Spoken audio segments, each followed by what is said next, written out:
Bien, muy buenas tardes a todos los que nos están siguiendo directamente en Zoom o mediante las transmisiones que se están realizando a través de las cuentas de Facebook, tanto del diario Gestión como de la Escuela de Posgrado de la Universidad Continental. Mi nombre es Julio Lira, soy director periodístico del diario Gestión y estaré a cargo de la moderación del webinar Reactivación Económica en el Perú y América Latina post-COVID-19, organizado por la Escuela de Posgrado de la Universidad Continental y que contará con la participación del doctor Luis Alberto Moreno, presidente del Banco Interamericano de Desarrollo, y el doctor Julio Velarde, presidente del directorio del Banco Central de Reserva. La pandemia, como la estamos viendo todos, originada por el COVID-19, ha tenido un fuerte impacto tanto en la salud como en la vida de las personas y, por supuesto, en la economía. Luego de varias semanas de inmovilización social, ya los países han comenzado a reanudar de manera programada el reinicio de las actividades económicas. Justamente hoy el Perú lo ha iniciado y lo hará progresivamente. Y es por ello que en estas circunstancias resulta pertinente este webinar, porque nos permitirá tener de la mano de dos distinguidos ponentes para comprender con una mirada global tanto de América Latina como del Perú, cómo es que podemos enfrentar este nuevo reto de nuevamente reactivar la economía en la región. A continuación, y antes de empezar con las exposiciones, primero voy a dejar en uso la palabra al señor Fernando Barrios y Pensa, presidente ejecutivo y socio fundador de la Universidad Continental, para dar inicio a este webinar. Adelante, señor Fernando Barrios. Muchas gracias. Para dar el profundo agradecimiento de la Universidad Continental a tan distinguidos expositores. Sin duda, este es un webinar muy especial, no solamente por la temática, sino estamos seguros todos por la relevancia enorme de los expositores. Reitero mi agradecimiento a ellos. Sin duda, la Universidad Continental cumple con su misión de difundir y promover políticas públicas que articulen esfuerzos en los países. Estamos seguros que los miles de participantes que se han inscrito, tanto por el Zoom como por los distintos medios, vamos a poder lograr conceptos que nos permitan alinear y, por supuesto, actuar de manera conjunta en un problema de tanta significación. Reitero un profundo agradecimiento y cedo la palabra nuevamente a Julio Lira. Gracias, señor Fernando Barrios. Quiero ahora ceder la palabra al doctor Jorge del Castillo, expresidente del Consejo de Ministros del Perú y quien ha apoyado en la organización de este evento y quien dará unas palabras de saludo a los expositores. Adelante, doctor Jorge del Castillo. Sí, con mi saludo a ambos expositores, yo quiero hacer una brevísima mención. El doctor Luis Alberto Moreno Mejía fue ministro de Desarrollo Económico de Colombia, embajador de Colombia en Estados Unidos. Actualmente es presidente del Banco Interamericano de Desarrollo desde el año 2005, elegido sucesivamente por la muy buena gestión que viene haciendo.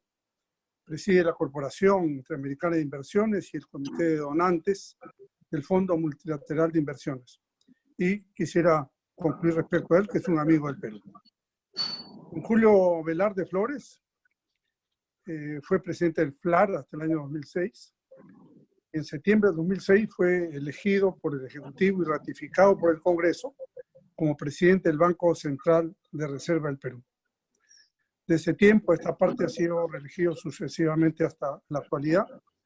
Y en este año fue elegido como el banquero central del año. Así que tenemos dos figuras de alto nivel a quienes le damos nuestro más cordial saludo y agradecimiento por participar en este webinar. Gracias. Gracias, doctor Jorge del Castillo. Bueno, ahora vamos a iniciar el webinar, para lo cual contamos con Luis Alberto Moreno, que como ya adelantó el doctor Jorge del Castillo, es el actual presidente del Banco Interamericano de Desarrollo BID desde el año 2005, y con Julio Velarde, el actual presidente del directorio del Banco Central de Reserva del Perú del año 2006. A ambos les agradecemos haber aceptado nuestra invitación. ¿Cómo va a ser la dinámica? Cada uno de los expositores, tanto el doctor Moreno como el doctor Julio Velarde, van a contar con 15 minutos y después de cada una de sus presentaciones pasaremos a una ronda de preguntas de los expositores que yo les transmitiré de expositores que yo les transmitiré a ustedes, de parte de expertos y periodistas especializados en economía. En la primera exposición vamos a invitar a la participación del doctor Luis Alberto Moreno, presidente del BID, quien desarrollará su ponencia Contexto y acciones para la reactivación económica en el contexto latinoamericano. Doctor Moreno tiene 15 minutos en su exposición. Adelante. Pues muchas gracias, Julio. Un placer estar con ustedes y especialmente agradecer a Jorge del Castillo, quien me invitó. Yo a Jorge lo conozco cuando era un joven y dinámico alcalde de Lima hace ya varios años. Y por supuesto a Julio Velarde, quien no hay duda es una de las grandes figuras en el mundo económico en toda nuestra región y en el mundo. Y quisiera agradecer el hecho de contar con Julio, quien además es un gran amigo de esta familia del BID. A ver, yo voy a hacer más bien una cosa más bien corta porque me parece que no hay duda de que con el grupo de personas que están aquí alrededor de la universidad y por supuesto de los medios de comunicación del Perú, contar un poquito, digamos como en varias fases, cómo le llegó esto a la región, cómo hemos venido reaccionando y sobre todo las preguntas más de fondo es ¿qué viene hacia el futuro? Entonces, ¿dónde estaba América Latina cuando todo esto empezó?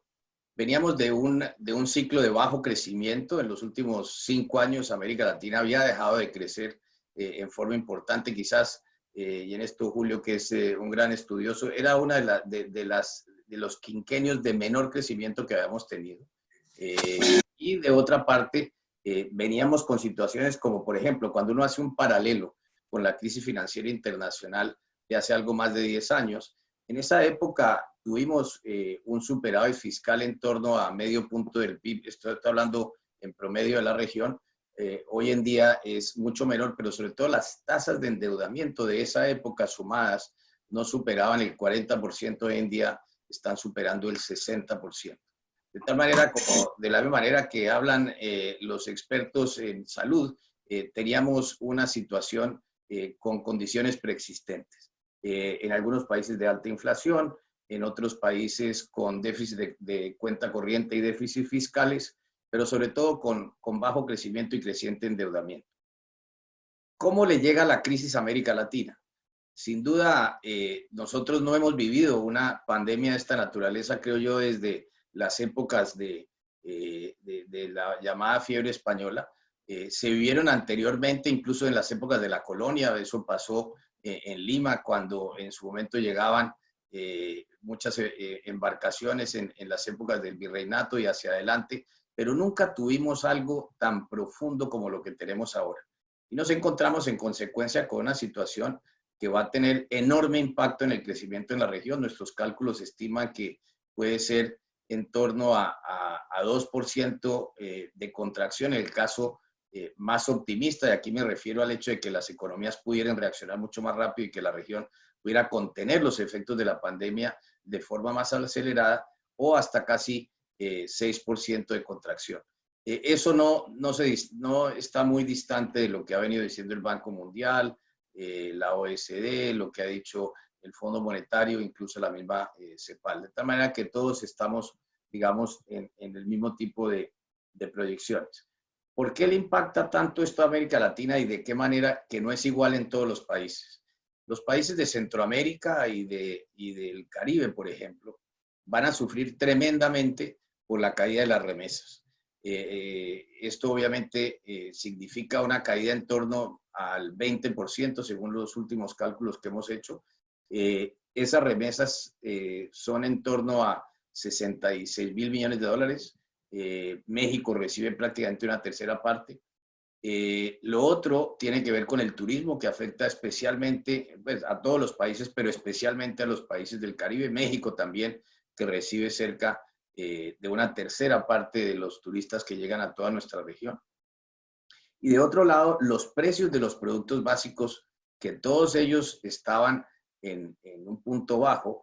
Aquí la contracción ha sido muy alta en los bioenergéticos, especialmente en el petróleo, que afecta a países como Colombia, como Venezuela, como Argentina, como Brasil, como México, por mencionar algunos, pero también y temas como el gas, que afecta a un país como el Perú de manera importante, porque son ambos los precios que van prácticamente de la mano.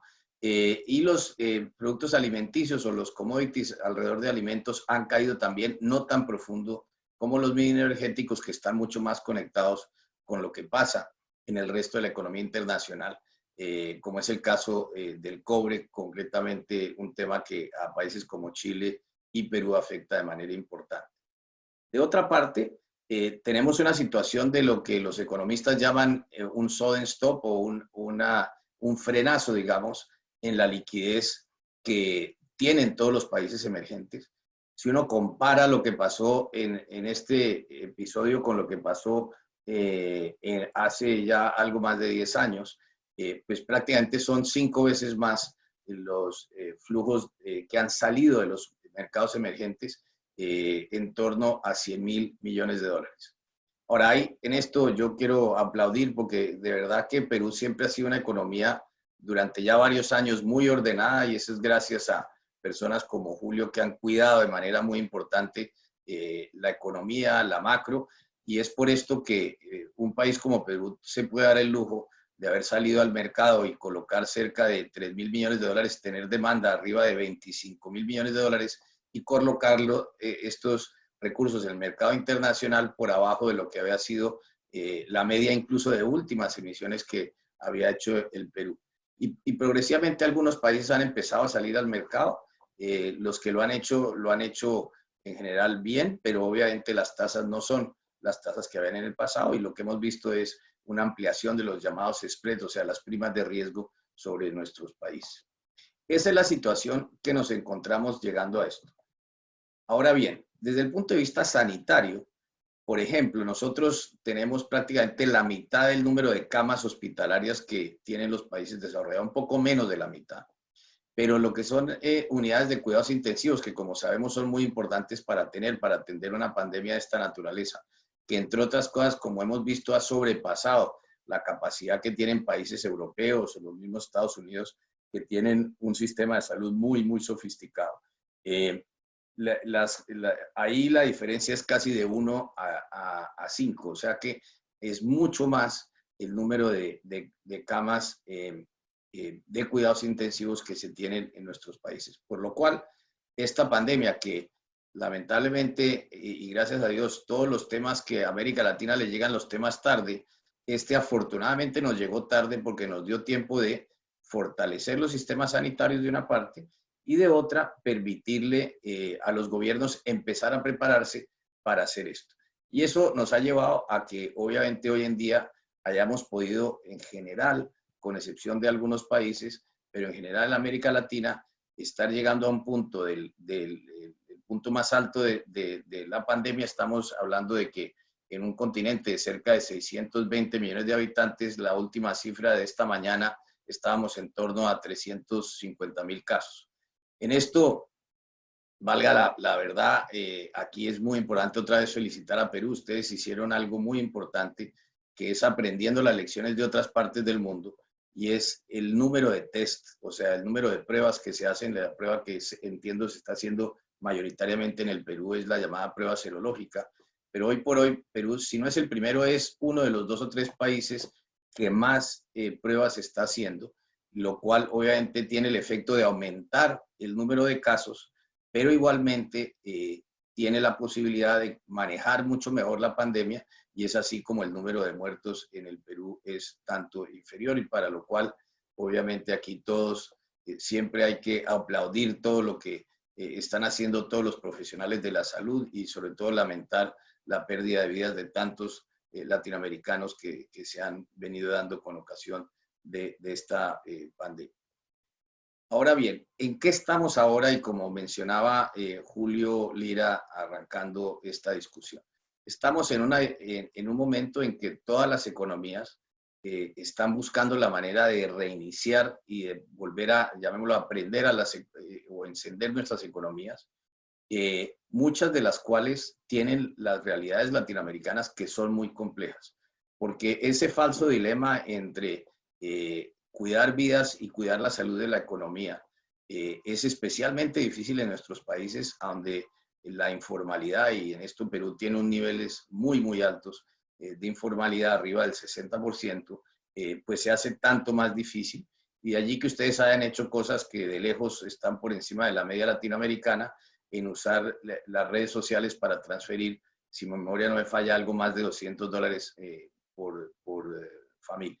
Esto obviamente ayuda muchísimo a mitigar los efectos inmediatos del confinamiento, pero claramente lo que todos los países han venido haciendo es empezando a reiniciar las economías, a reiniciarlas de manera gradual, a donde se privilegie el empleo y el impacto sobre el crecimiento económico.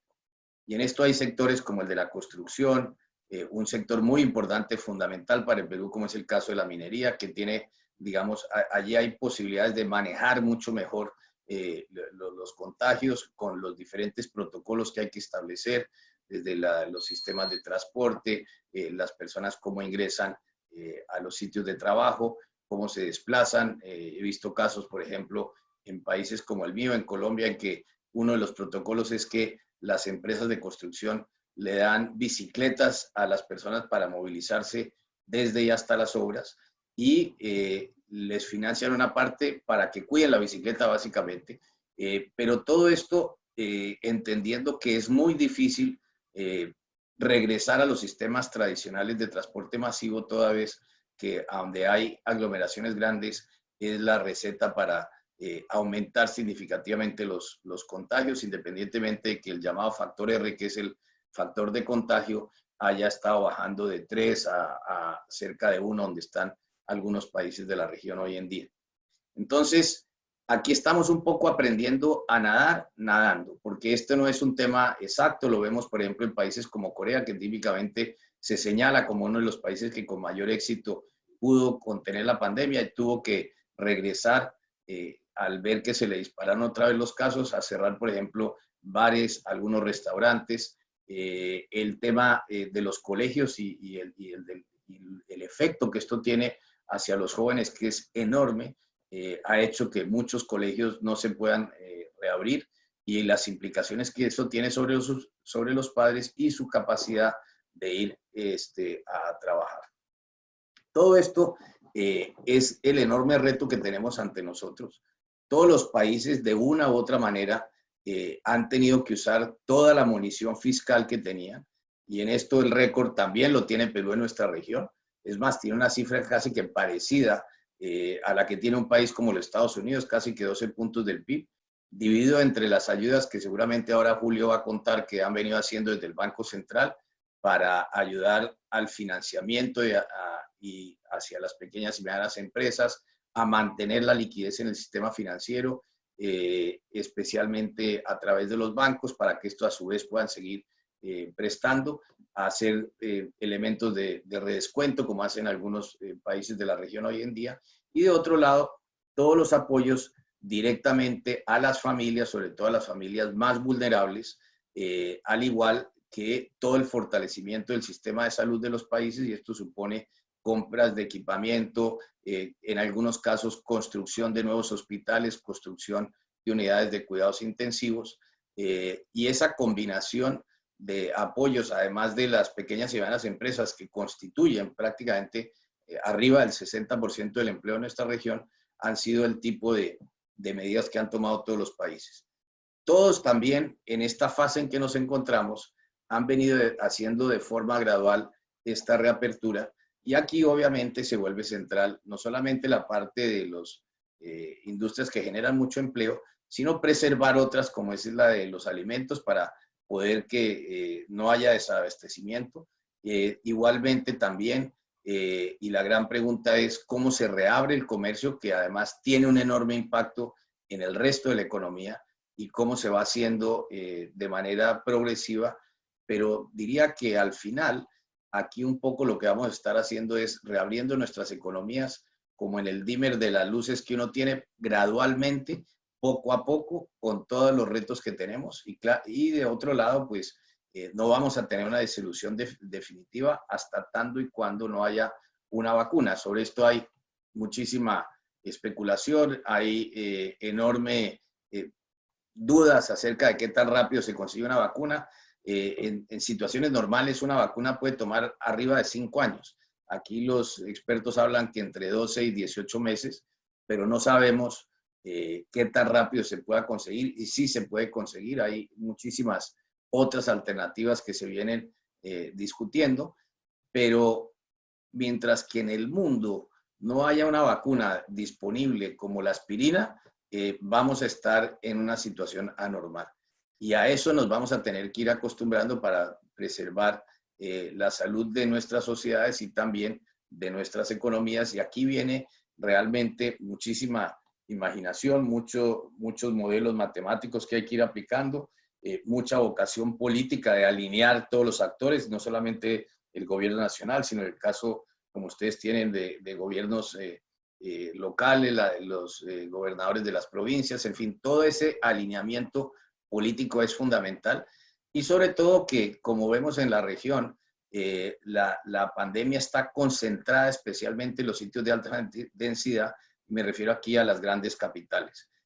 Hay zonas rurales donde ese no es el caso, pero hay que cuidarlas igualmente. Entonces, toda la conectividad hacia esas zonas dentro de los países se vuelve importante. Por último, la gran pregunta que nos queda es, bueno, ¿y qué viene hacia adelante? ¿Qué estamos aprendiendo y qué vamos a aprender de todo este confinamiento? Pues no hay duda de que se están generando enormes eficiencias en muchas empresas. Estamos viendo además los efectos sobre el cambio climático, que claramente la contaminación, tanto en los ríos, en los mares, en nuestras ciudades, empieza a notarse una diferencia muy importante. Caen los accidentes de automóviles, que son quizás la mayor pandemia, porque los accidentes de tránsito generan el mayor número de muertes en nuestra región. Pero igualmente, los temas digitales van a ser centrales hacia el futuro. ¿Cómo hacemos para tener mucho más acceso a la banda ancha, más capacidad de terminar la llamada última milla para que haya banda ancha suficiente, que tengamos la velocidad y el alcance y los precios suficientemente bajos para que todos los ciudadanos puedan entrar? Esto va a cambiar radicalmente nuestros sistemas educativos, que llevan generaciones y generaciones básicamente organizándose de la misma manera. Y para quienes tienen hijos, todos saben, no importa cómo todos los colegios están tratando de dar algún tipo de educación a distancia, sea esta por televisión, sea esta por vía de internet o lo que fuera el mecanismo, pero este sin duda va a ser un sector que va a cambiar muchísimo. Todos los sistemas de salud tienen que cambiar. Nosotros en Latinoamérica teníamos sistemas de salud muy enfocados a atender básicamente enfermedades crónicas. Yo creo que esto va a tener que ir migrando a usar mucho más telemedicina, porque si bien es cierto que algunos hospitales están saturados con pacientes del coronavirus, también es cierto que muchos otros pacientes de cantidades de cosas normales han dejado de ir a los hospitales por miedo de contagio. Pero todo el sistema de salud tiene una enorme oportunidad de reinventarse. Y por último, esto va a significar, como seguramente nos lo va a contar Julio, pues una carga enorme, porque el Estado se va a volver mucho más grande. Si bien es cierto que se empieza a aplanar la curva de contagios, no menos cierto es que la curva de desempleo, la de pobreza y la de endeudamiento, tanto para los estados como para las familias, como para las empresas, va en una situación de ascenso muy, muy pronunciada. Todo esto es con lo que vamos a tener que convivir hacia adelante, para lo cual el Estado va a tener que aprender a ser mucho más eficiente y atender las enormes demandas de todas nuestras sociedades. Yo quizás me detendría allí, podemos hablar de muchos de estos temas en adelante, pero de nuevo muchas gracias a Jorge y a Julio, y encantado de estar aquí con mi buen amigo Julio Velarde. Muchas gracias, doctor Luis Moreno, por haber sujetado al tiempo. Nos ha permitido conocer un poco cómo estaba la región antes del COVID, de la pandemia. Ha vislumbrado algunos impactos, como el tema del transporte tradicional, que no podrá volver a ser como era antes, el impacto que está teniendo el cambio climático, ¿no? Y los retos que, por ejemplo, el Estado va a tener que cumplir a futuro. Ahora le invitamos a participar al doctor Julio Velarde para su exposición, que tratará sobre contexto y acciones para la reactivación económica en el Perú. Adelante, doctor Velarde. Muchas gracias. Primero, es un placer siempre compartir una mesa con Luis Alberto Moreno, si bien es una mesa de distancia. Lo estimo mucho, lo conocemos hace muchos años también. Y también quiero agradecer a la Universidad Continental por la oportunidad de exponer sobre este tema que nos interesa a todos. Un primer punto con el que quería comenzar es que esta crisis es mundial, es masiva y se da al mismo tiempo para casi todos los países. En estos meses estamos cayendo casi lo mismo que se cayó en los 3 años más fuertes de la Gran Depresión. Mucha gente habla de un comportamiento como una V. Realmente es una I hasta ahora. Simplemente es una caída. Y recién esperaríamos la recuperación conforme vayamos saliendo de la cuarentena. Ahora, esto no quiere decir que la cuarentena no fuera necesaria. Pero la cuarentena ha servido realmente para estar salvando muchas vidas, para reducir la tasa de contagio, para dar oportunidad al sistema de salud que pudiera acomodarse a las nuevas demandas. Y creo que incluso si no se hubiera dado la cuarentena obligatoria, hubiera habido una cuarentena desordenada, por temor de la gente a salir, a estar participando en una serie de actividades, etc. Hacía referencia Luis Alberto Moreno a la gripe española, a otras pandemias. Realmente ha habido muchas en el Perú, en Lima, inclusive el siglo XIX se le decía a Lima que era el cementerio de niños y el potero de viejos, por la cantidad realmente de epidemias que arrasaban permanentemente a la ciudad. Muchas como fiebre amarilla, había peste bubónica, etcétera, etcétera. Pero en la gripe española sí fue un comportamiento interesante, no hubo cuarentena. Es cierto que se ha venido citando en toda la prensa los casos de Filadelfia frente a San Luis. En Filadelfia no se respetó la cuarentena, o no hubo cuarentena absoluto. En San Luis más bien se trató de limitar el contacto social, y las tasas de mortandad y de contagios en San Luis fueron mucho menores que en Filadelfia. Pero lo cierto es que en 1919, cuando comienza la gripe española, Estados Unidos creció 9%. O sea, la cuarentena tiene efectos reales. Es cierto que el 9% de Estados Unidos es que venía de la Primera Guerra Mundial, pero aún así simplemente quiero señalar esa cifra. Hubo pues otras 3 olas en el caso de la gripe española. Esperemos que en este caso no haya una segunda ola. Un punto también quería mencionar con respecto a eso. En la prensa, no solo peruana, en todo el mundo realmente aparece un artículo sobre el modelo sueco, probablemente 3 o 4 veces a la semana. Y estuve en una reunión con los presidentes de bancos centrales escandinavos este viernes, de 12 países, entre ellos están 13 escandinavos, y me sorprendió lo que me decían los otros escandinavos. La economía sueca se ha resentido tanto casi como la de ellos. Dinamarca, Noruega está en cuarentena, Suecia no, fue el temor de la gente a gastar, el temor de la gente a salir, el aislamiento de algún grupo de población que se considera vulnerables, hace que la economía también sufra. No quiero discutir acá las ventajas o no de un modelo, pero a diferencia de la gripe española, sí quiero señalar que ahora hay Internet. O sea, en la gripe española el efecto de la cuarentena no fue importante, además no había las medidas para aislarse ciertamente. Acá con Internet todo se entera inmediatamente cuánta gente está muriendo en el mundo, cuántos casos había en América Latina, como mencionó Luis Alberto Moreno. Entonces es muy difícil realmente que se hubiera dado una cuarentena desordenada, incluso si esta no hubiera sido forzosa. Estamos nosotros afectados no solo por la caída de commodities, aquí hizo también referencia a Luis Alberto Moreno. El cobre ha caído menos que el petróleo, pero ha caído. Es cierto que se ha recuperado algo en las últimas semanas, pero no es de sorprender que caiga. La demanda actual de cobre ha caído y la incertidumbre con respecto al futuro sigue siendo bastante grande.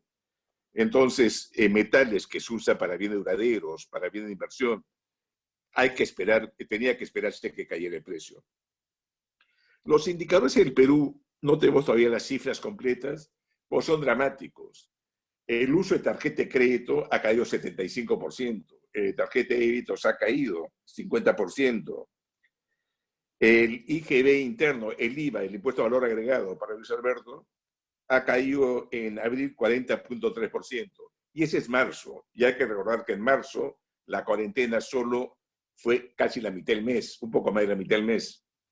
O sea, las cifras son dramáticas. Mayo probablemente muestra incluso una caída mayor, porque son los pagos de abril, la venta de abril una caída incluso mayor del impuesto al valor agregado. La electricidad que consume el sector manufacturas ha caído 53%. Y la confianza empresarial está a los niveles más, para cómo se espera que esté la economía dentro de 3 y dentro de 12 meses, son las cifras más bajas desde que el Banco Central recolecta las cifras. O sea, la situación es dura. La ventaja es que a diferencia de los 30, esta es una situación temporal. En gran medida es un choque de oferta derivado de la cuarentena. Es cierto que también se ha visto afectar la demanda y se va a ver todavía más afectada la demanda por el aumento del desempleo, caída de ingresos, etcétera. Pero es básicamente un choque de oferta temporal. Tan pronto terminemos la cuarentena, gradualmente vamos a comenzar a salir de ella. Y la recuperación va a depender precisamente de cómo se dé esta cuarentena. Hay una discusión de qué tan adecuados son los parámetros que se han fijado. No voy a entrar en esa discusión, pero McKinsey hizo un estudio, está haciendo gratuitamente para el país. Y después creo que muchas veces no hay que tratar de inventar la pólvora. Hay protocolos diseñados para otros países que se pueden adaptar perfectamente al país y creo que hay que tenerlos en cuenta. Tomando obviamente todas las medidas necesarias para estar manteniendo el máximo aislamiento social posible. Pero la situación aún así, si salimos bien de la cuarentena, si se establecen los mejores protocolos, es difícil. El problema es confianza. La gente que ve sus ingresos disminuidos, que ha perdido el trabajo, obviamente o no puede gastar o va a tener temor de gastar, temor de consumir, temor de invertir. Y eso afecta ciertamente la demanda y va a afectar la performance de la economía. Además, hay sectores que van a estar afectados muchos meses. Los obvios son turismo, recreación, viajes, hoteles, restaurantes, eventos deportivos, etcétera, etcétera, ¿no? Va a tomar tiempo que se recuperen. Incluso si se permitiera que los cines, teatros comiencen a atender, poca gente iría por temor realmente a contagiarse. Conozco a varios que tienen la facilidad que pueden trabajar desde su casa, que no piensan salir hasta diciembre prácticamente, por temor a contagiarse. Entonces la situación de recuperación del gasto va a ser lenta, va a ser paulatina. La semana pasada se dio una encuesta para el consumidor norteamericano y se llama para la gente que recibía subsidio de desempleo, o sea que ya ha visto una contracción de su ingreso bastante fuerte, iban a gastar menos del 10% de subsidio de desempleo en promedio por temor precisamente al futuro. Y en los siguientes meses pensaban incluso contraer algo más, 20, 30. Hay que recordar que el subsidio de desempleo de Estados Unidos tiene un tiempo limitado. A pesar que se amplió en el Congreso ahora, durante estos episodios de la pandemia, aún así tiene un tiempo limitado. Entonces la gente cuida un poco estos ingresos. La gente no sale, la gente no gasta. Hay un temor bastante grande. Ahora, la caída de ingresos va a llevar a una caída del gasto que a su vez va a acentuar la caída de ingresos. Y eso es lo que pasó un poco en la Gran Depresión. Y de eso tenemos que aprender tal vez muchas lecciones. En la Gran Depresión aumentó el desempleo, incluso bajaron los sueldos, empezaron a caer los precios, se dio lo que se llama la inflación ficheriana, con el nombre de Irving Fisher, probablemente el mayor economista de la primera mitad del siglo XX de Estados Unidos, en que la deuda se mantiene en términos nominales, pero los ingresos caen y hace más difícil atender estas deudas, tanto para empresas como para personas. Y eso profundiza incluso la crisis. Y acá se ve un importante rol de los bancos centrales en todas partes. A toda costa, como lección de los 30, hay que evitar una deflación. Un país, pongamos, que fue exitoso en los 30 fue Suecia. Mucha gente lo argumenta que fue por un consenso que se logró entre empresas y trabajadores. Realmente eso no es tan cierto. Hubo este acuerdo entre trabajadores y empresarios, pero fue más el Banco de Suecia, el Banco Central de Suecia, como había el compromiso de no reducir sueldos, el Banco de Suecia se dio cuenta que si se mantienen los sueldos no pueden reducirse los precios y comenzó a inyectar dinero precisamente para evitar esta inflación. Y Suecia salió antes que otros países de la Gran Depresión. Ahora, quisiera ver un poco más de cifras, no voy a dar números de proyección para el crecimiento nuestro. Lo que sí quiero mencionar tal vez es que países emergentes van a sufrir algo más que los desarrollados, Porque los desarrollados tienen no solo más recursos, no solo una moneda que sirva de reserva, sino que tiene estabilizadores automáticos. Es decir, aumenta el desempleo, inmediatamente hay subsidio de desempleo que comienza a recibirlo. Ha habido más transferencias a empresas. El caso de Alemania, los créditos cada empresa se han tramitado en 3 días. Incluso en los casos que está demorando, como Inglaterra, se simplificó los trámites y se dio incluso garantías bastante elevadas para los créditos que se desembolsaban a las empresas. Lo que estamos viendo es una caída, cada semana de la cuarentena, casi está reduciendo alrededor de entre 1 y 1.2 el crecimiento anual de la economía. Es decir, si quieren un mes de cuarentena, significa 4 puntos menos de crecimiento del año. Ahora, esta 9ª semana de cuarentena y la 10ª ya comienza un poco a abrirse la economía. Por las primeras 8 semanas nos han costado casi 8% del producto en términos anuales.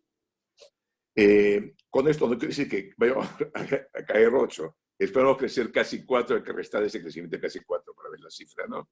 Ya hay que ver cómo es la recuperación. Va a depender de muchos factores. Luis Alberto mencionó la posición de tratamiento, la posición de la vacuna, pero sobre eso hay completa incertidumbre. Ojalá se dé antes. Lo del Grupo Inglaterra decían que podría ser en septiembre. Johnson & Johnson anuncia para diciembre que podían producir más de 1 millón de vacunas. Pero bueno, es todavía un tema incierto, ciertamente. Y no sabemos si funciona plenamente tampoco. Puede haber un escenario en que no haya vacuna, incluso por un periodo bastante más largo. La situación sí de esta menor demanda, veíamos una inflación casi 0, incluso con riesgo que sea negativa este año, y el próximo año esperamos una inflación de solo 0.5%. Si somos exitosos, vamos a recuperar el ingreso, el producto prepandemia, el 4º trimestre del próximo año de 2021 o el primer trimestre de 2022. Y eso haciendo bien las acciones. Sencillamente la caída es profunda y la recuperación va a darse rápido, pero la pendiente no va a ser la duda, probablemente va a ser una pendiente algo más y menos empinada en cuanto a esta recuperación. Ojalá que sea el 4º trimestre de 2022 que regresemos a los niveles de prepandemia. Con esto queremos decir prácticamente 2 años estarían perdidos en cuanto a crecimiento. Perdón, 2021, estoy pensando, adelantándome al futuro. Está bien que el Banco Central sea previsor, pero que estoy pasándome. Vamos a tener casi 2 años perdidos en crecimiento. Y ojalá que sea solo eso, vamos a hacer lo posible para que así sea. El lado fiscal se ha reaccionado rápidamente en cuanto al diseño de medidas. Se ha hecho lo convencional, que son transferencias a la gente que no tiene ingresos. Los diferentes bonos que se han hablado, pues, de demoras en ejecución, es un Estado que todavía no tiene un montón de problemas, pero son las medidas tradicionales, se ha subsidiado sueldos hasta 35%, ha habido gastos en salud, se han pospuesto impuestos, es decir, realmente ha seguido las recetas que usualmente se recomendarían en este caso. Lo que faltaría probablemente una vez que termine la cuarentena va a ser tratar de estimular programas de inversión pública, especialmente aquellos que tengan un mayor ritmo de empleo, que es algo indispensable. Es receta keynesiana que se vuelve indispensable, escenario que vamos a salir. La caída que estimamos de ingresos fiscales este año es casi 18%, 17 y pico. El déficit va a aumentar básicamente por esa caída de ingresos. El aumento de gasto que estamos esperando es un poco menos del 14%, que es alto, pero la caída del déficit va a crecer básicamente por derrumbe de ingresos frente a la menor actividad económica. Voy a hablar después de la fortaleza fiscal. Eso de repente aprovecho para tratarlo ahora. Hemos sido, junto a Panamá e Israel, los 3 primeros países emergentes en ir al mercado internacional nuevamente. Sacamos $3.000 millones a tasas bastante buenas. Se anunció nuevamente una emisión de 7.000 millones. No sé en qué moneda será. Ahora ya la tasa de rendimiento de los bonos del Tesoro en soles se ha normalizado. Ya estamos para 10 años incluso a niveles menores de los que teníamos a fin del año pasado. Y una cosa interesante, mencionó Luis Alberto, la salida de capitales. Realmente cuando hubo esta pérdida de confianza en todos los activos del mundo, que eran los bonos de tesoro de casi todos los países, las bolsas en todo el mundo, los bonos corporativos en Estados Unidos, etcétera, etcétera. Todo el mundo se fue al dinero, todo el mundo se fue al cash o a bono del tesoro, en todo caso. Ahí cayó fuertemente el valor de nuestros bonos, pero se ha recuperado en gran medida. En marzo hubo salida de capitales de extranjeros en tenedores de bonos. En abril hemos visto nuevamente un retorno tímido de capitales. En este momento, 52% de esos bonos en moneda nacional están en manos de extranjeros. Incluso el que esté en manos de extranjeros ha hecho que no participó directamente en compra de bonos, a diferencia de lo que han hecho otros países como México, Colombia, Chile y bueno, un montón de países realmente. Porque si comenzamos a comprar bonos, sería para que los extranjeros puedan vender, demandan dólares y salen, y no estamos ayudando mucho al mercado. Entonces creo que eso sí es importante. En 2008 dijimos que íbamos a comprar bonos, no compramos, pero los bancos locales, al ver que podíamos comprar, ellos compraron por su cuenta y la tasa de interés se corrigió. En lo monetario, para avanzar, hemos bajado la tasa de interés. La primera semana de cuarentena bajamos 100 puntos básicos, de 0.25 a 1.25. Tan pronto se prolongó la cuarentena más de 15 días, bajamos nuevamente de 1.25 a 0.25, que es la tasa más baja de interés en mercados emergentes. Nos seguían Polonia y Chile con 0.50. Y bueno, ahora sí, República Checa, el jueves pasado bajó a 0.25 también, de 1 a 0.25, y ya tiene una tasa de interés como la nuestra. Una política monetaria bastante expansiva. Es difícil tener una tasa de interés más baja ya. Hemos hecho también los repos para inyectar liquidez a los bancos. Antes lo teníamos a 6 meses, ahora lo tenemos a 3 años. Hemos introducido instrumentos como factoring para hacer repos contra ellos, si es posible. Introdujimos un instrumento que ya comenzó a tomar también otros países. El 2009, con la crisis financiera, 2008-2009, introdujimos una posibilidad de prestar a los bancos un repo contra su cartera. No lo íbamos a hacer nunca, pero ahora lo hemos hecho en 2 ocasiones, a tasa 0.31 y 0.46 a 3 y 6 meses. Eso era para que los bancos, que ahora privilegian liquidez, como empresas también privilegian liquidez, tuvieran la confianza de que liquidez iban a tener en el futuro. Fue más un plan piloto, un como decirle, miren, tiene otras cosas que puede estar garantizando su acceso a liquidez. Bueno, y también lo más importante de Reactiva, casi la misma semana que comenzó la cuarentena, enseñamos este proyecto. El problema es que aunque bajemos la tasa de interés, hay un temor muy grande de los bancos a prestar, una reticencia muy grande a extender los créditos. Y por eso buscamos diseñar un mecanismo de una garantía del Estado para estar otorgando estos créditos. Y salió un proyecto con 4% de producto. Realmente hemos colocado ya más de 4% de producto, si consideramos la parte que ponen los bancos adicionalmente recursos. En este momento de lo que tiene garantía el gobierno, hemos dado ya más de 90% asignado a las empresas. La demanda está siendo cada vez menor, es cierto ya, pero este 91 casi por ciento representa más de 100% de los 30.000, considerando la parte que aportan los bancos. Es un crédito, para que sepa Luis Alberto, a 3 años, con 12 meses de gracia, y va a permitir inyectar más de 4% de producto y con el nuevo Reactiva más de 8% de producto, casi 9% con la plata que ponen los bancos. Después, un punto que he discutido, aprovecho para discutirlo, conversarlo. Hacemos algo que hacen todos los bancos centrales, solo que acá lleva críticas, que hacen repos con papeles del Tesoro o del Banco Central. Tan pronto salió la ley de FPs, vimos que el precio de los bonos se está derrumbando, no por las FPs, sino por extranjeros, otros tenedores que vendían esperando que el precio cayera cuando las FPs se harían a vender bonos. En ese caso introdujimos la posibilidad que pudiéramos comprar temporalmente los bonos, darle la liquidez a las FPs para que no tuvieran que vender en un día. Se puede espaciar su venta, digamos, en 6, 8, 12, 15 días. No sé si lo pedirán, porque probablemente saber simplemente que existe, ya sé que no haya la venta acelerada de parte de otros, pero se hizo con el objetivo que sencillamente no se afecte la curva de tasa de interés, afecte las tasas de interés del resto del mercado financiero, afecte a los pensionistas, pero no es un préstamo FP como alguna gente poco informada lo ha dicho. Las FPs no pueden endeudarse con el Banco Central. Es más, el fondo de FPs no puede tomar deudas. Lo que puede hacer son otras operaciones, ya sea security lending, repos. Y hace muchos años están autorizadas a tener repos con los papeles del Banco Central. Pero es siguiente para que no haya una venta masiva que derrumbe los precios de los bonos. No lo que comentaba alguna gente poco enterada.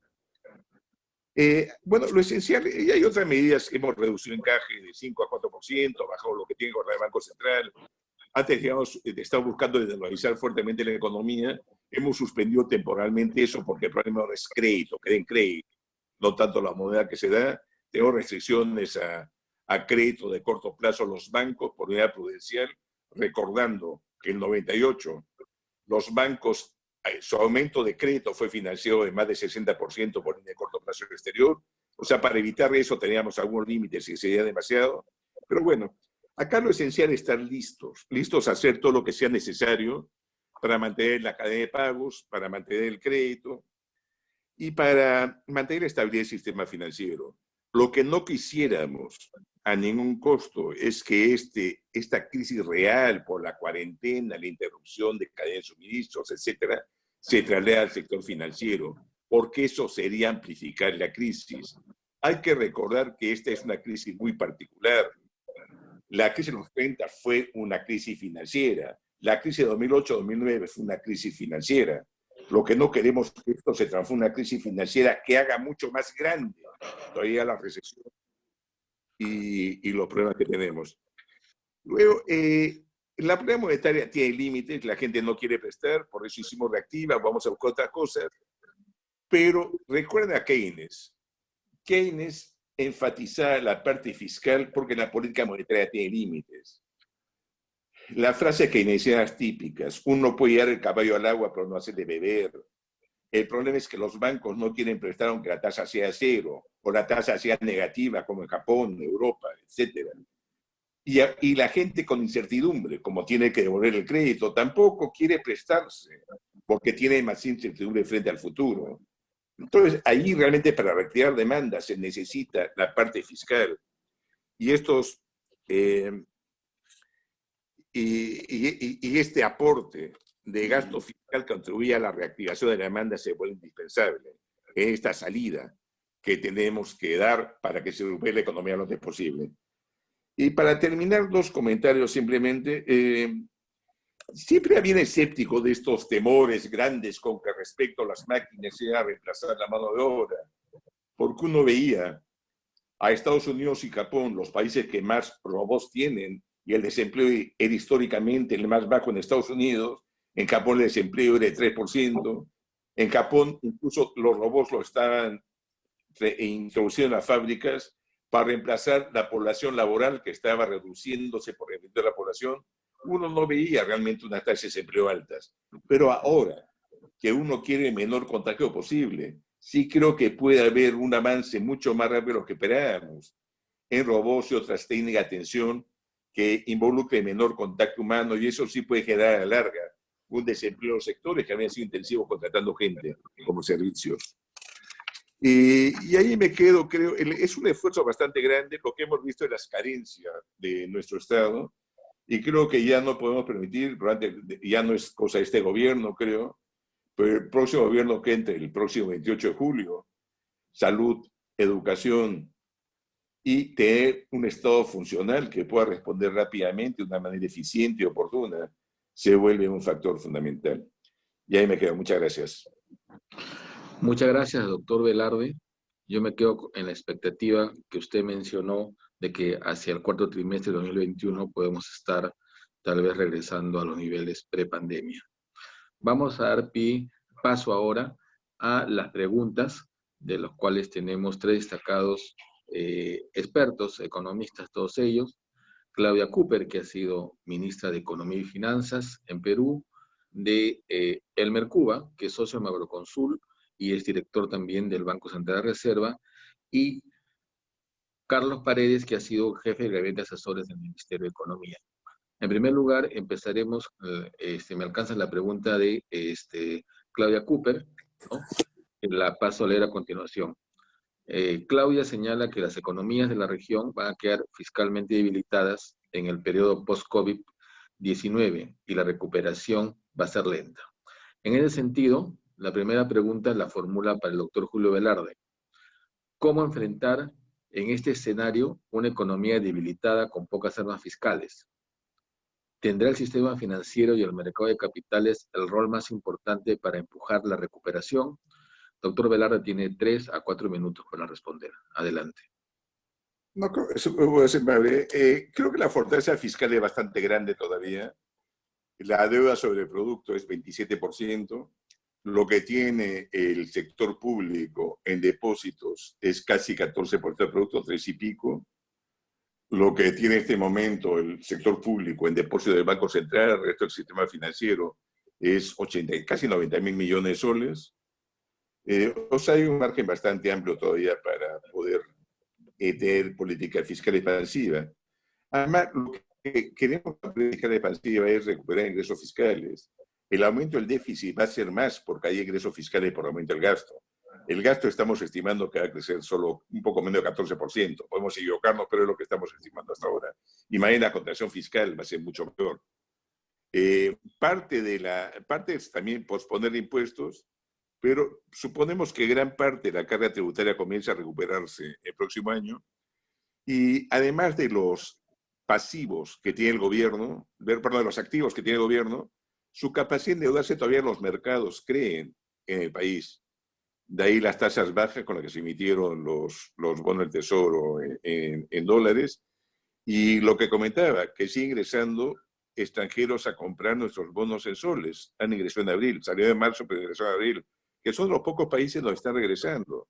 Y todavía hay una confianza grande en eso.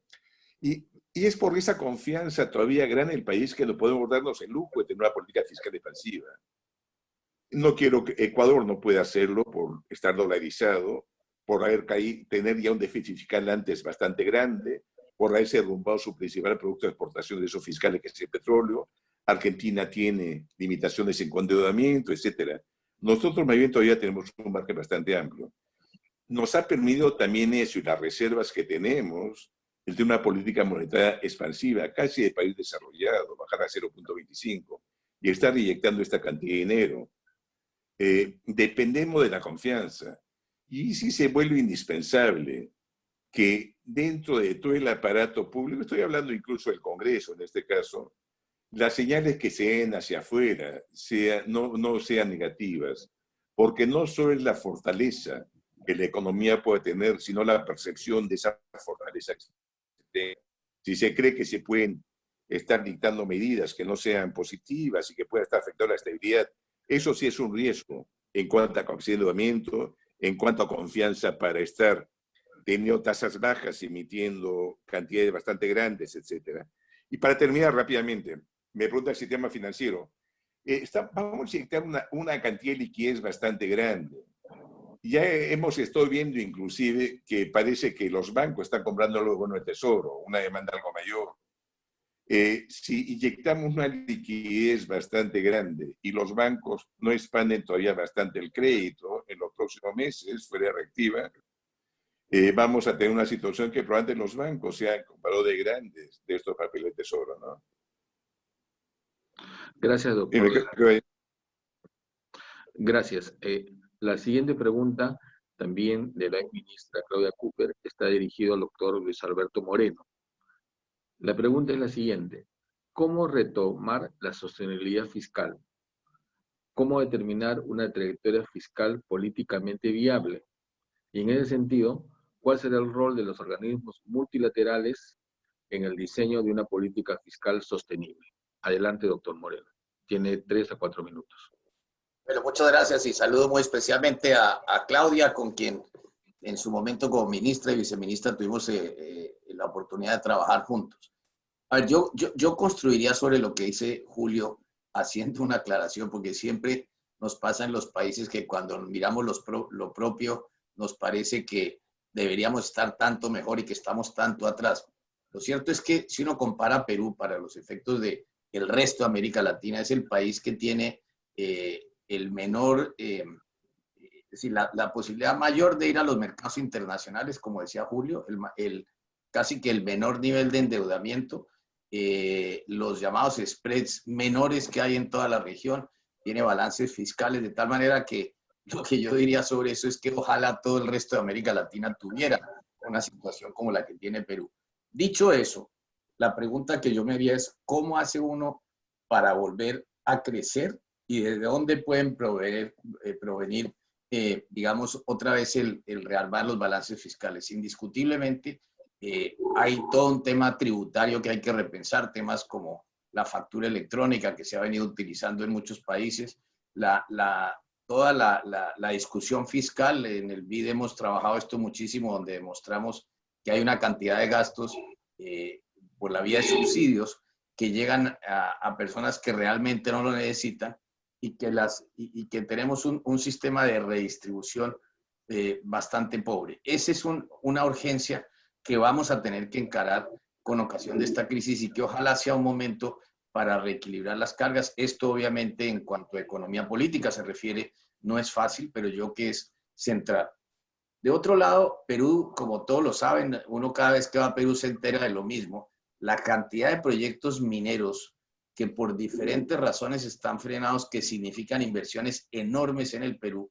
Creo que es un momento de repensar todo esto, porque indiscutiblemente, en la medida que se puedan avanzar estos proyectos, entren en producción, de todos modos, hay unos tiempos que qué bueno sería que se pudiera avanzar sobre los mismos, de tal manera que llegado el día en que la economía mundial vuelva a jalar, pues estaría Perú en una condición muy interesante de poder utilizar esa capacidad minera tan impresionante que tiene el Perú en todo tipo de minerales y que le daría indiscutiblemente unos recursos fiscales muy, muy importantes.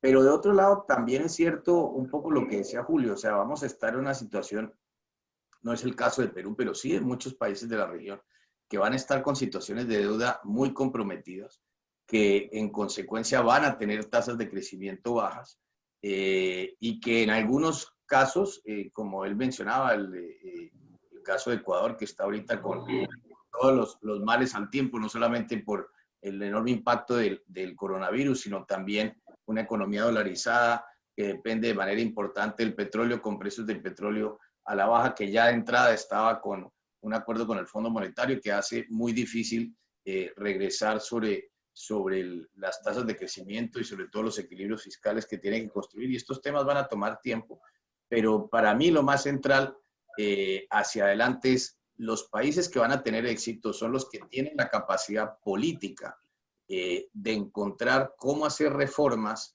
que le permitan, como mencionaba Julio, reformar los sistemas de salud, reformar los sistemas de educación, reformar en este caso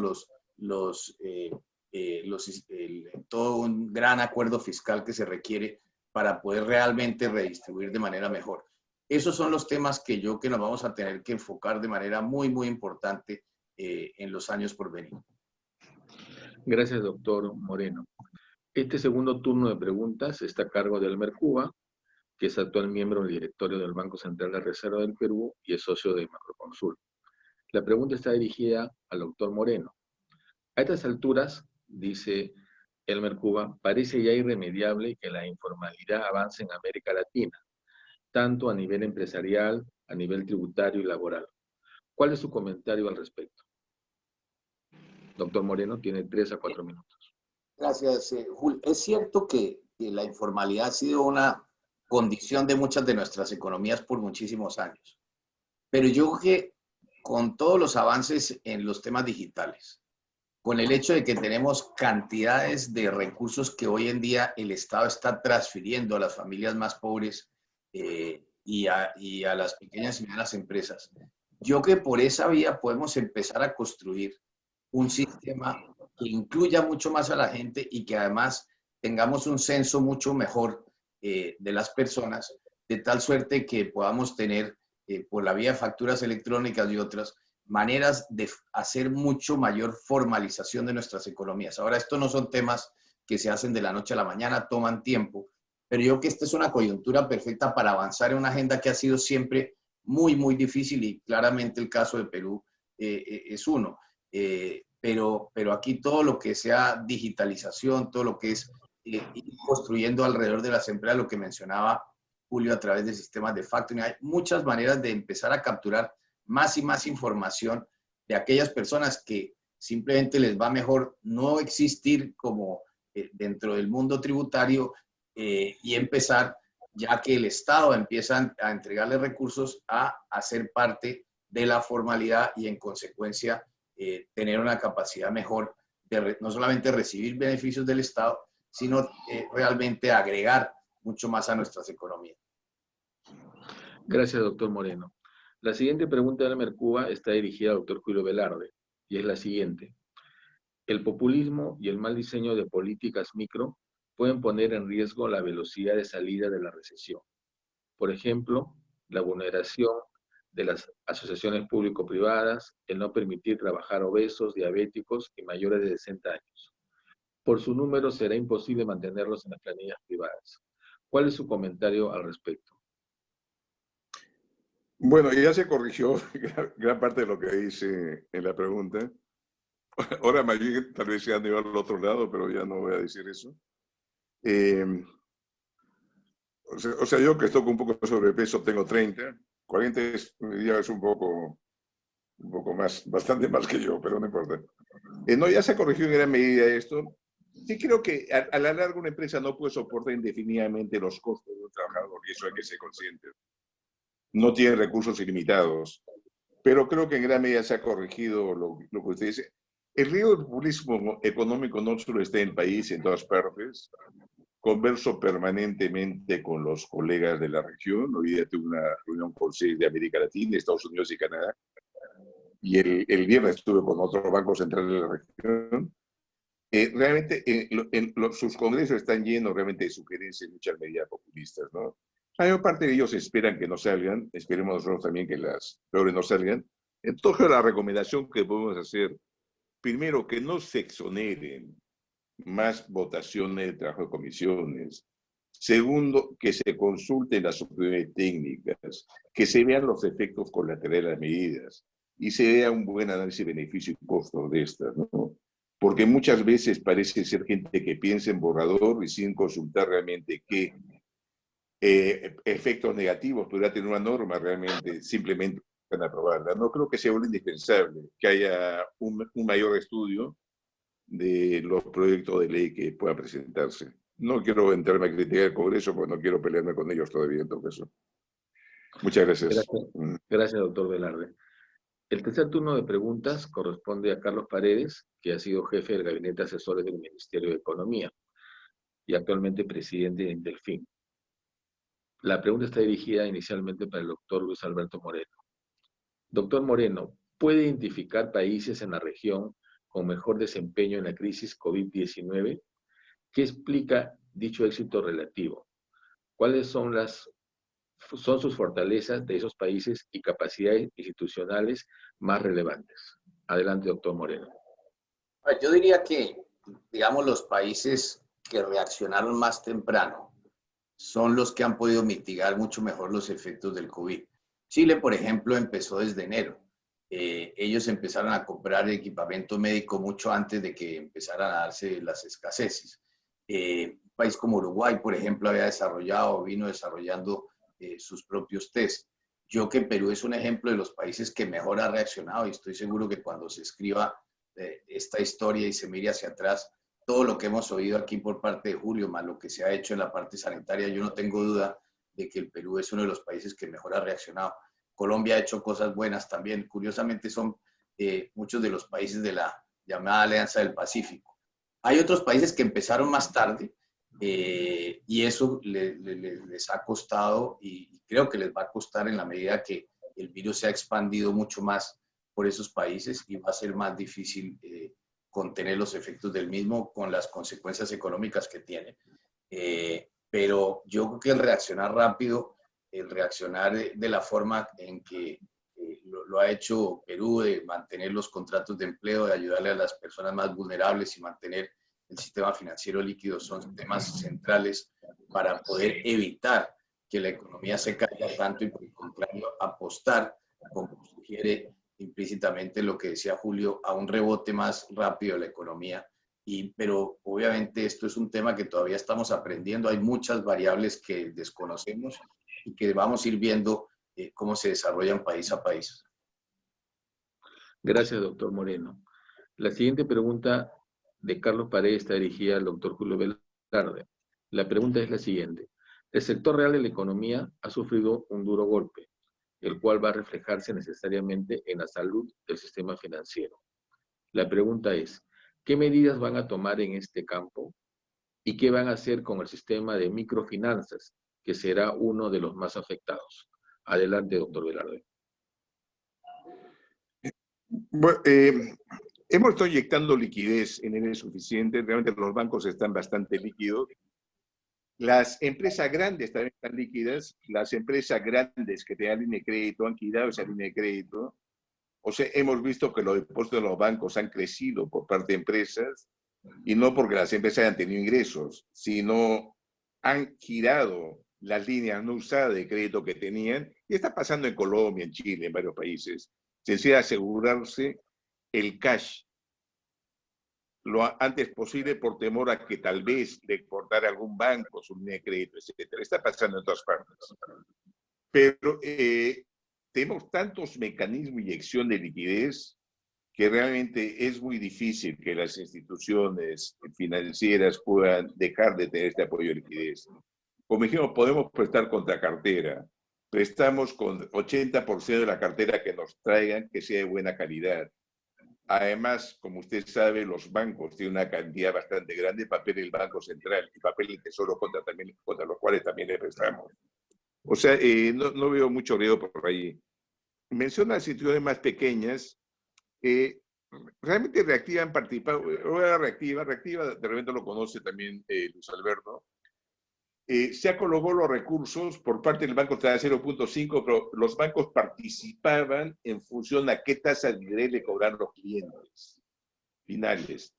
La tasa salió en promedio a 1.1% para las empresas, como costo final que le cobran las empresas. Incluso en el caso de empresas de menos de $10,000, ha habido casos en que se logra una tasa de 0.5%, medio por ciento al año, que son tasas excepcionales. Han participado 22 instituciones, de las cuales varias son microfinancieras, cajas municipales, financieras pequeñas, y creo que están participando. Y se ha beneficiado a casi 200.000 empresas, considerando entre 180 y 190, todavía no tenemos los números exactos. Y son empresas básicamente micro y pequeñas, la mayor parte. He visto a un comentario que le están prestando a los amigos de los bancos. Es ridículo. Primero, cualquier empresa puede ir a cualquier banco a solicitar el crédito. Y lo que se ha buscado no es que ganen los bancos, sino la tasa sea la menor para las empresas. Pero para terminar, su proporción de microfinancieras, hoy día salió publicado una norma que estamos impulsando para crear un fideicomiso de hasta 7.000 millones de soles que iría con la cartera de las microfinancieras. Podrían ir, incluyendo cajas, podrían ir a COFIDE, dar su cartera en fideicomiso. Contra eso habría unos bonos que se emiten, contra eso podría prestarle el Banco Central. Gracias, doctor Velarde. Las siguientes preguntas están vinculadas a periodistas especializados que nos han alcanzado. Empezamos con la primera pregunta de David Reyes de la revista Semana Económica. La pregunta está dirigida al doctor Julio Velarde. ¿Espera que la recuperación económica tenga forma de U o de W? Es decir, una segunda ola que conduzca a una nueva recesión. ¿Se evalúa llevar a cabo un programa de flexibilización cuantitativa como en los países desarrollados? Adelante, doctor Velarde. Siempre hay riesgo de una segunda ola. No le estamos esperando realmente, pero obviamente se debe reconocer que existe un riesgo. Estamos esperando, más bien, no es ni una U ni una W. Es una una V bastante fea. Digamos, tiene una primera caída vertical y después es una recuperación algo más lenta que la pendiente de la V. O sea, ese es el crecimiento que estamos viendo. Y que regresemos al nivel que decía de ante la pandemia, que partió la I, recién el cuarto trimestre del próximo año, el primer trimestre de 2022. Puede pasar una discusión grande en todos los países que haya una W, pero esperemos que no pase. Estamos flexibilizando, realmente estamos haciendo casi una expansión cuantitativa. Lo que pasa, a diferencia de los países desarrollados, acá la banca es la que domina. El mercado de capitales es muy pequeño. Entonces, no podemos entrar a comprar papeles en los mercados de capitales, bonos privados, que estamos autorizados a comprar. O no podemos porque sencillamente son muy pequeños, el mercado muy pequeño, muy reducido. Incluso los otros países de la Alianza del Pacífico están entrando más a este mercado. Bueno, en el caso de Colombia no tiene restricción alguna para comprar bonos del Tesoro. Chile sí tenía, no puede comprar uno solo. Nosotros podemos comprar una cantidad, pero acotada. Está fijada en la ley, ¿no? 6% de la base monetaria del año anterior. Ellos están participando más activamente, los otros, Colombia, México y Chile para bonos corporativos que nosotros. Incluso en el caso de Colombia y Chile han estado comprando bonos financieros, bonos de los bancos. Y México ha anunciado ya que va a sacar una suerte de bono cubierto que incorporar la cartera, la cartera que tienen los bancos.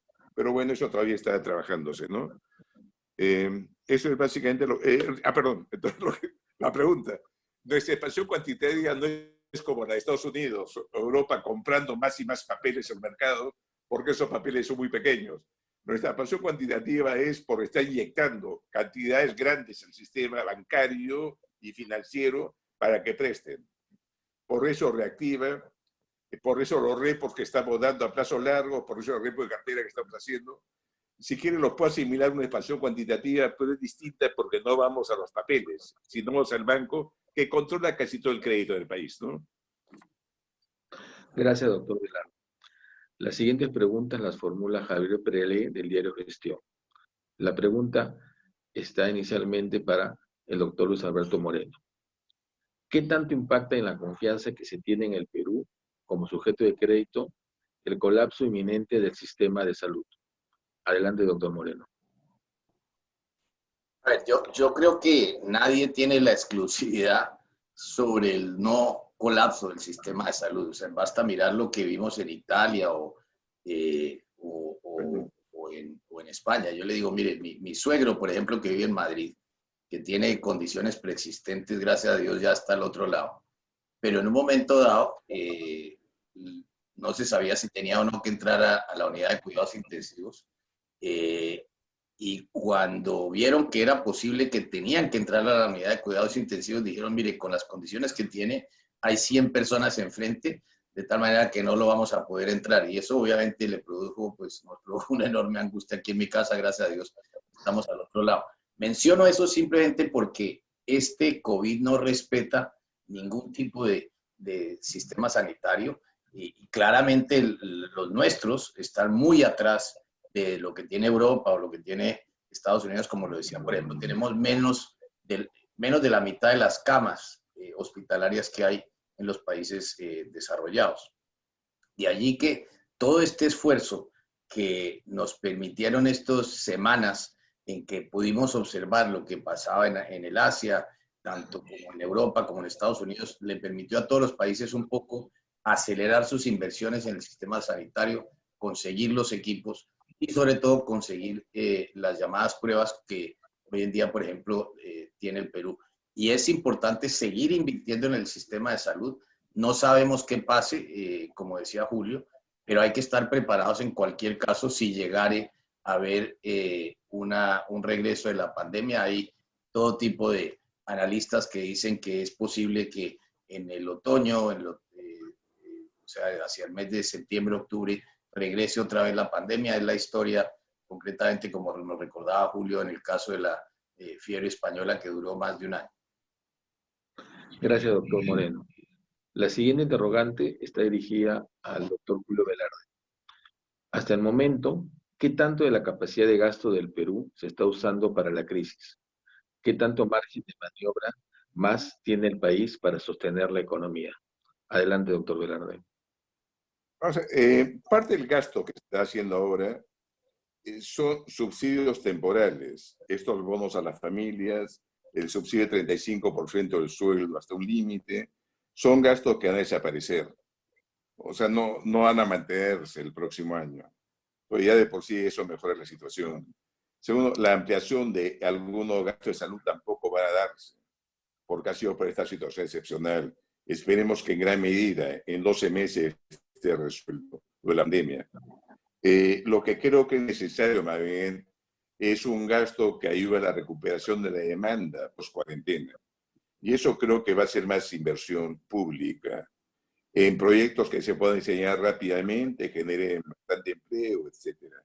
Se vuelve indispensable. Al mismo tiempo que termine de extrabarse frente a proyectos importantes que están para hacerse mucho tiempo. Maje, Chaimochic, todos los candidatos obvios que ustedes conocen, se vuelven indispensables. La capacidad la tenemos todavía, obviamente no es limitada, y lo que interesa es que se diseñe bien, se ejecute bien y se ejecute oportunamente. Esa sería la recomendación que podría hacer con respecto a esta expansión de gasto fiscal, que creo debe ser más de inversión una vez que supere la cuarentena. Hay un país centroamericano que conoce bien, de repente lo mejor manejado de Centroamérica, que conoce Alberto, que en 2008-2009 trató de reactivar la economía con gasto corriente y se ha con unos déficits enormes. Si uno tiene que reactivar después, se prefiere siempre inversión pública, que uno puede cortarla después y no se queda con un gasto permanente, como es contratar gente, etcétera, ¿no? Que es lo que pasó en este país cuando aumentó el gasto corriente, la crisis de 2008-2009. Y creo que con eso he respondido. Creo que era toda la pregunta, ¿no? Sí. Así es, doctor Velarde. Seguimos con las preguntas ahora del periodista Omar Mariluz de RPP. Está dirigida en primera instancia a Luis Alberto Moreno. Dada la evidente caída de los ingresos e incremento del desempleo, ¿cuánto podría aumentar el indicador de pobreza y pobreza extrema en el Perú durante el 2020, que según la última medición publicada en el 2018 afectaba al 20% de los peruanos? Adelante, doctor Moreno. Yo no tengo cifras exactas para el Perú. Lo que sí hemos visto, digamos, en análisis que se han hecho en el BID, es que la pobreza extrema en toda América Latina puede aumentar en torno a 3% de lo que era la pobreza extrema. Y la pobreza en general en cerca de 30 millones de personas. De tal manera que no es un tema menor, es enorme el impacto que se va a tener. Mi impresión, por todo lo que yo le he oído a Julio, y mucho de esto va a depender obviamente los meses por venir, pero en la medida que el Perú ha hecho este esfuerzo fiscal tan grande para preservar los empleos y preservar los ingresos de las familias más vulnerables, y en la medida que la economía repunte, no debería ser tan profundo como lo va a ser en otros países el aumento de la pobreza extrema y de la pobreza en general. Gracias, doctor Moreno. La otra pregunta está dirigida al doctor Velarde por parte del periodista Omar Mariluz, y es la siguiente. ¿Hay riesgo de enfrentar problemas en el sistema financiero en los próximos meses debido al rompimiento de la cadena de pagos, sobre todo en las cajas municipales y en las financieras? Adelante, doctor Velarde. Como mencionó, tenemos un seguimiento permanente en la institución financiera, no solo nosotros, la superintendencia de bancos también. Y estamos atentos a cualquier problema de falta de liquidez para apoyarlas. Y hemos inyectado hasta ahora casi 5 veces lo que inyectamos en la crisis de 2008-2009, para que tengan una idea. Son cantidades bastante grandes. Y con los 30.000 o 60.000, si se colocara Reactiva Perú, una inyección todavía va a ser muchísimo más grande que estamos inyectando. Es cierto que mucho de este apoyo va a instituciones algo más grandes, las más pequeñas pueden quedar un poco menos beneficiadas de esta liquidez, pero para eso está la norma publicada hoy día, que permite que puedan poner en garantía su cartera ante COFIDE para que OFIDE con esta garantía le dé un activo que puede servir para venir al Banco Central para recibir la liquidez, ¿no? Entonces, yo creo que al menos por la liquidez no hay ningún problema. Obviamente, el sector real afecte el sistema financiero. Lo que estamos buscando es que, a pesar de eso, se mantenga a toda costa la estabilidad del sistema financiero. Gracias, doctor Velarde. Continuemos ahora con las preguntas de Paola Villar, del diario El Comercio. La pregunta está dirigida a Luis Alberto Moreno. Las deudas de los países serán enormes a raíz de esta crisis. El déficit global será gigante. ¿Cómo se debe rebalancear esto para que la situación no se nos salga de las manos? ¿Qué pasaría en el caso del Perú? Adelante, doctor Moreno. No, como bien decía Julio, todavía hay mucho espacio de endeudamiento. O sea, la media de endeudamiento en la región hoy en día está en torno al 60%, pero está por debajo de la mitad de eso. De tal manera que yo creo que el Perú sin duda va a tener que aumentar el endeudamiento, como de hecho está haciendo todo este enorme esfuerzo fiscal. Y si se recupera la economía a donde estábamos antes del inicio de la pandemia en el último trimestre del año próximo, pues yo creo que ciertamente va a ser un espacio en el cual en relativamente corto tiempo Perú puede volver otra vez a recomponer sus balances macrofiscales. Ok, gracias, doctor Moreno. La siguiente pregunta es de Paola Villar, esta vez para Julio Velarde. Ya se ha precisado que en este momento un incremento en los impuestos solo afectará más a los bolsillos de la gente, pero eventualmente la recaudación va a requerir un empujón para recuperarse. ¿Será necesario elevar los umbrales de impuestos en el Perú? ¿Qué más se puede hacer para elevar la recaudación y no afectar a las personas? Adelante, doctor Velarde. Bueno, probablemente no ya para este gobierno, sino el siguiente va a tener que revisar el marco tributario y ver algunos cambios. Las tasas de impuesto a la renta de empresas son mayores a la de OECD, son mayores de la mayor parte de países desarrollados, incluyendo escandinavos. Entonces, la tasa del IGB es bastante alta, 18%. Hay países, es cierto, que la tienen más alta, acá en el continente Uruguay y Argentina. Y en Europa también hay algunos pocos países que la tienen más alta. El impuesto a la renta de personas naturales no es tan baja. Hay países que sí la tienen algo más alta, pero no mucho más alta tampoco.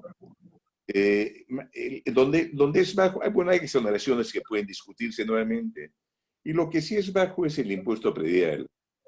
No más que bajo, es gran parte no lo paga en absoluto. Hay que recordar que en Estados Unidos la educación está financiada por el impuesto a la propiedad agraria. Los vecinos pagan la educación en sus condados, en sus municipios, en los términos, y no el Estado federal, el gobierno central, ni el gobierno estatal. Son los municipios que pagan con el impuesto que recaudan de las viviendas. Ese impuesto probablemente sí es bastante más bajo que lo que hay en el mundo. Pero hay que ver cómo se cambia, cómo se hace que todo se pague, etc. Y lo otro sí es un esfuerzo más rápido. Sí, para repetir un comentario final.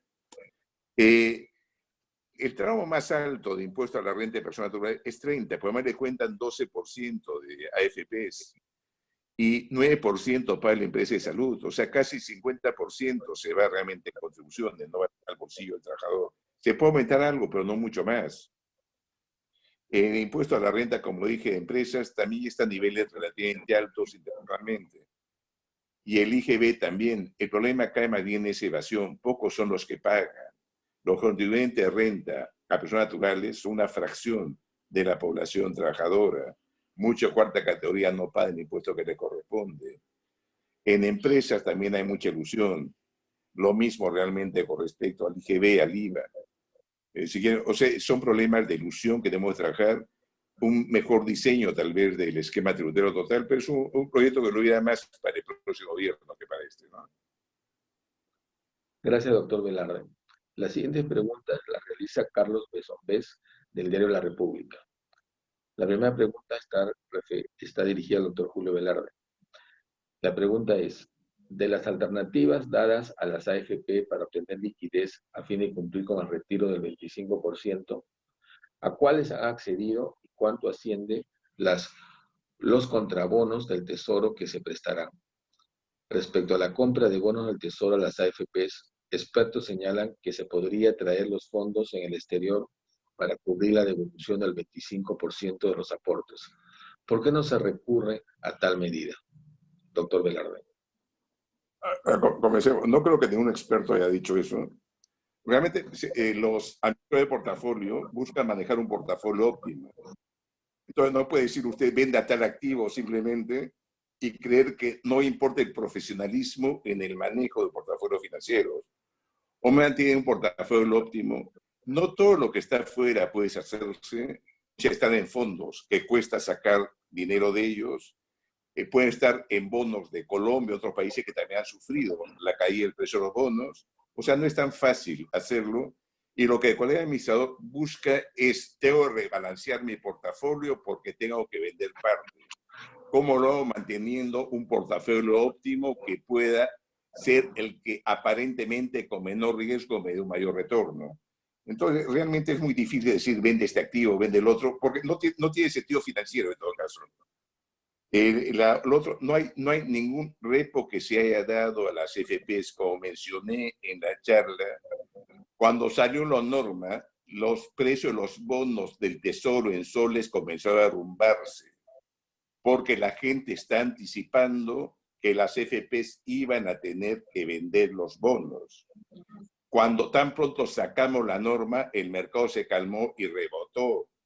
No tenemos probablemente que hacer repo, es decir, comprar temporalmente bonos, que lo pueden pagar nuevamente en 7 días, 8 días, 12 días, porque tal vez no necesite el FP, no se ha dado un solo sol. Esta operación de repo con FPs lo hacen todos los bancos centrales con inversiones institucionales. No sé qué sorpresa puede haber ahí. No lo hemos visto nosotros, no lo consideramos necesario, pero repo contra papeles del Banco Central con FPs hace muchos años. Y realmente todos los bancos centrales en estas circunstancias han sido muy activos, interviniendo en el mercado de capitales, de bonos, con diferentes operaciones de compra, de repos, etcétera, con inversiones institucionales, incluidos los fondos de pensiones privados que existen en su país, ¿no?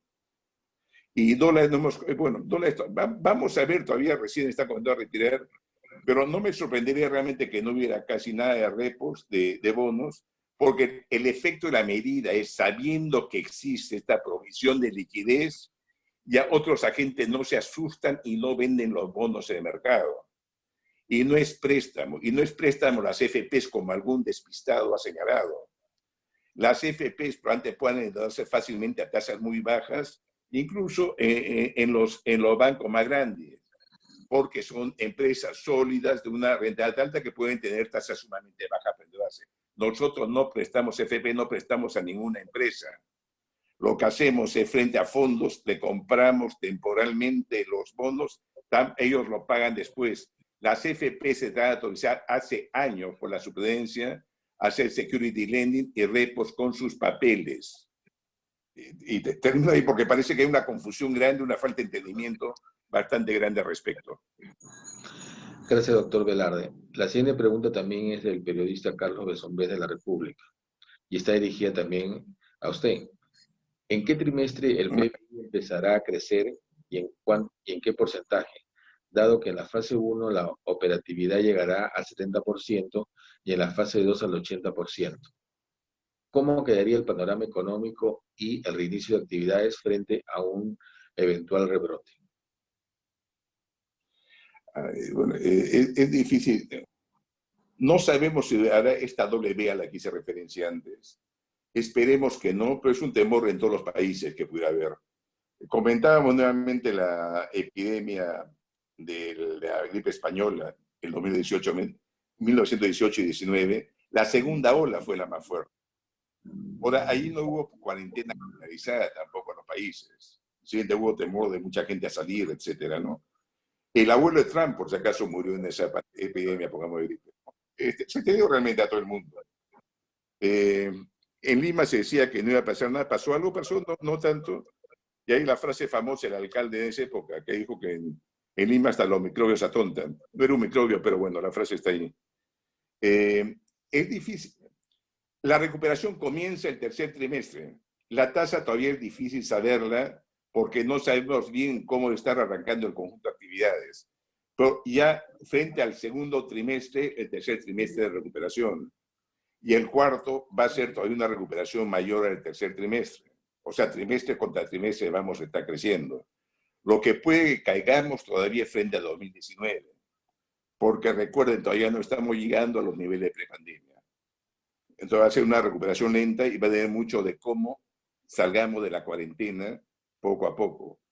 Pero crecemos tercer trimestre frente a segundo, cuarto frente a tercero, pero tercero y cuarto va a ser inferiores al tercer y cuarto del año pasado. Creo que ahí contesté. Sí, gracias, doctor Velarde. Vamos a hacer una última ronda con los expertos economistas, Claudia Cooper, Elmer Cuba y Carlos Paredes, que iniciaron para concluir el webinar. Esta vez retomamos las preguntas que nos alcanza Claudia Cooper y están dirigidas al doctor Luis Alberto Moreno. Doctor Moreno, las empresas en el sector privado van a enfrentar dificultades financieras ante una históricamente debilitada demanda, cuya recuperación va a tardar en regresar a los niveles pre-COVID-19. La pregunta es para el doctor Moreno. ¿Se ampliará el espacio de la banca multilateral sobre el sector privado? Adelante, doctor Moreno. Gracias, Julio, y gracias a Claudia. Efectivamente, nosotros estamos este año desembolsando cerca de 15.000 millones de dólares todo para créditos para el sector público y cerca de 7.000 millones de dólares en lo que usted conoce como nuestra ventanilla privada, que es BidInvest.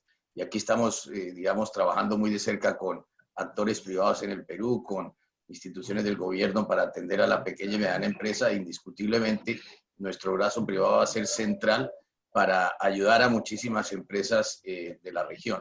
Y igual cosa vamos a hacer obviamente el año entrante, lo vamos a hacer dentro de los recursos que tenemos, pero yo no tengo duda de que más temprano que tarde vamos a tener, como lo tendrán que hacer otras instituciones, revisar qué tan adecuado es nuestro capital para atender no solamente los efectos de la pandemia hoy, sino hacia el futuro, y todos los otros asociados al cambio climático, por ejemplo, que es una pandemia que nos está llegando en cámara lenta y que el mundo como un todo tiene que reaccionar y reaccionar rápido. De tal manera que son muchas las necesidades de financiamiento público y privado que van a haber en los años por venir y que sin duda el BID va a tener que estar ahí listo para responder.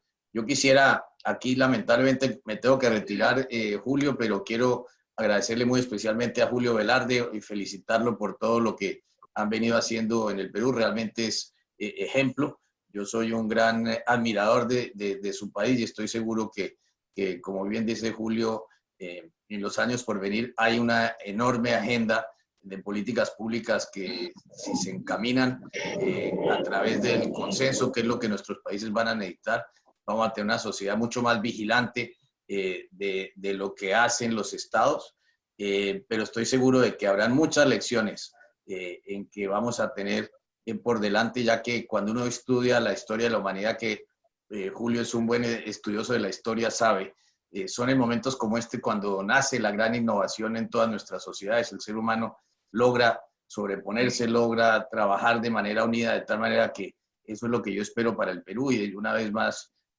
muchas gracias a Jorge, a Julio, a todos por esta oportunidad de participar en este webinar. Gracias, doctor Moreno, por su participación. Creo que ha sido muy importante tener la perspectiva desde el Banco Interamericano de Desarrollo sobre la región, ¿no? Y sobre las oportunidades que se pueden presentar, los retos que pueden haber ahora que entremos a la etapa del post-COVID. Muchas gracias por su participación.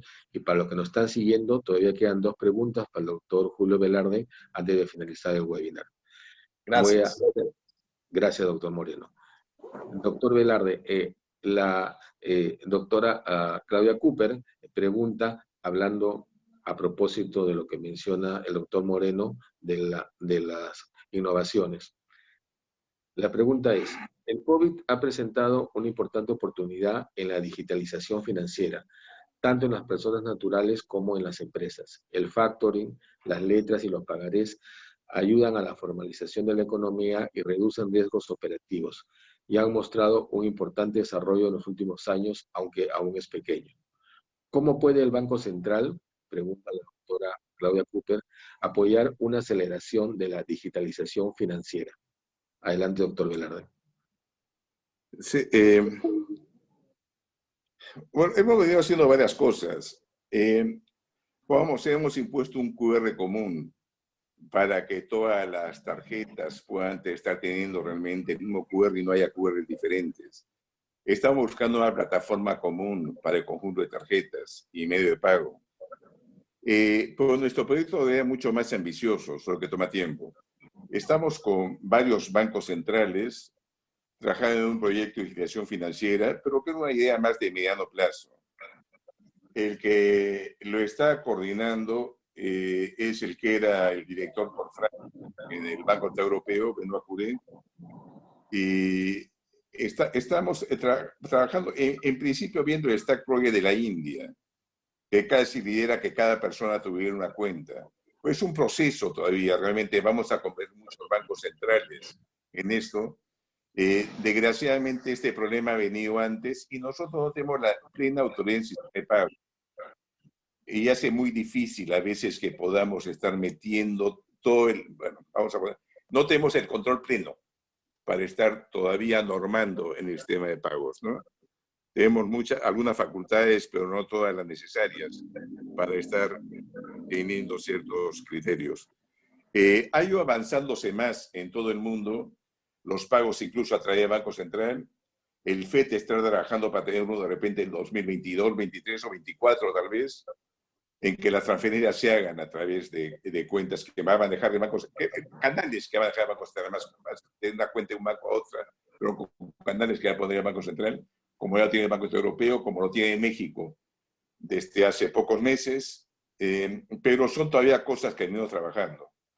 Y realmente es un proceso complicado y una dificultad que tenemos, y la tienen muchos bancos centrales, no solo nosotros. Incluso el de China nos decía que no tiene muchas veces, no puede atraer al mejor talento a veces para estar trabajando estos programas, ¿no? Ahí me quedo, creo, para la respuesta. Ya, y para terminar, la última pregunta que la formula Carlos Paredes, y es la siguiente. ¿Cuál es la principal autocrítica que puede hacer al manejo económico de la crisis? No voy a criticar al MEF, o sea, voy a decir que lo he hecho bien, no tiene sentido que le critique, ¿no? Y en cuanto a nosotros, creo que hemos reaccionado bien rápido. Hemos bajado la tasa de interés tan pronto comenzó la cuarentena. Hemos bajado todavía mucho más a la tasa más baja en mercado emergente tan pronto se amplió la cuarentena. Hemos sido el primer país que conozco que está dando repo contra cartera. Hemos sido los primeros en ampliar plazo de los repos que tenemos. Hemos sido unos primeros países en diseñar un esquema de repo con cartera garantizada. O sea, creo que hemos actuado bastante rápido, hemos recibido encaje casi al comenzar la cuarentena. Hemos seguido un montón de requisitos. No creo, siempre se puede decir que alguien no pudo hacerlo algo mejor, pero mire, diseñamos el mecanismo reactiva casi a 2 días que comenzó la cuarentena. Y creo que pocos bancos centrales han hecho eso. O sea, no creo que alguien puede criticar que depende de una cosa o la otra, pero no veo críticas mayores. Más bien creo que nuestro desempeño frente a otros bancos centrales ha sido bastante bueno. Suena ridículo, parece que uno se autoalabe, pero la verdad es esa. No voy a flagelarme para complacer a mi buen amigo Carlos Paredes, ¿no? Y sobre el MEF no puedo criticar, ¿no? Yo creo que lo ha hecho bien, ha diseñado los sectores típicos que se necesitan en estas circunstancias, como son transferencias a familias vulnerables, estar apoyando parcialmente sueldos, casi el handbook realmente de cómo estar reaccionando frente a una crisis, ¿no? Por problemas de implementación, etcétera, pero ya son aspectos que tenemos que reconocer cuando se tiene un Estado que es bastante débil y todavía tiene muchas ineficiencias, ¿no? Gracias, doctor Velarde. Bueno, a todos los que están compartiendo este webinar, les recuerdo que en el chat está el enlace para la encuesta. Una vez que se pueda completar, podrán acceder a la constancia digital y la grabación de esta importante reunión que hemos realizado.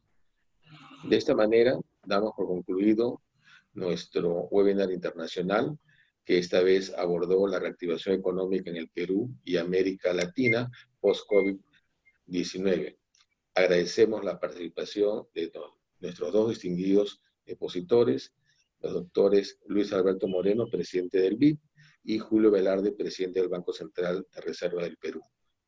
Agradecemos también la participación de Claudia Cooper, Elmer Cuba y Carlos Paredes por sus preguntas, y por supuesto de los periodistas de los medios especializados de Semana Económica, el Diario Gestión, el Diario del Comercio y el Diario de la República. A todos ustedes que nos han seguido conectados a través del Zoom y de las redes sociales, también les damos nuestro agradecimiento y quedamos hasta una próxima oportunidad. Muy buenas tardes a todos.